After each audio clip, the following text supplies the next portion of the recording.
An eye-opening report released tonight highlighting the aftermath of tragedy in Louisville. And there's been a lot of it. Survivors are making their voices heard tonight and talking about the ideas created by a group called the Pegasus Institute in Louisville when it comes to homicides. 11 at 11's Heather Fountaine joins us now to share their stories. Heather? Doug, whether it's someone who was left behind after a homicide or a victim to a violent assault, the emotional and psychological impact afterwards is one that most hope to never understand. It's also one that these survivors are living every day. It's okay, we got you.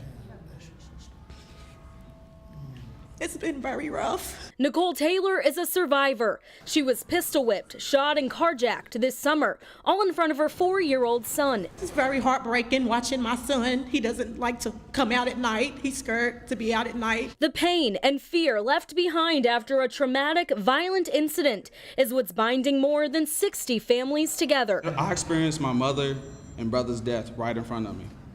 My mother was shot in the mouth. My brother was shot 5 times in the back.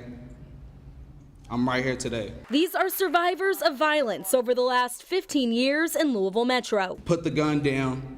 Let's be a family and let's keep going. Together, they've contributed to a violent crime impact report presented by the Pegasus Institute. The study reports more than 1,000 murders in Louisville Metro over the last 15 years and more than 3,000 victims who were shot and lived.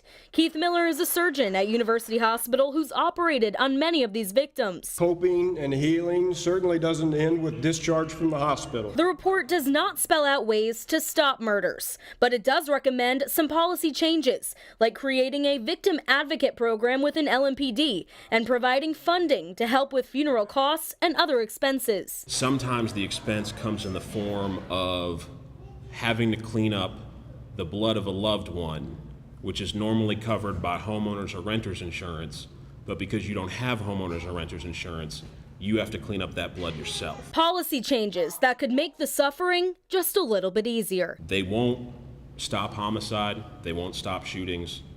It is my hope and it is my belief that they will help improve the circumstances that survivors have to live with.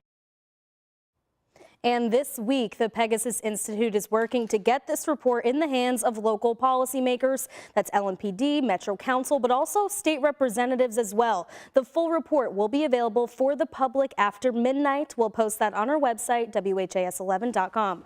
For now, I'm Heather Fountaine, 11 at 11.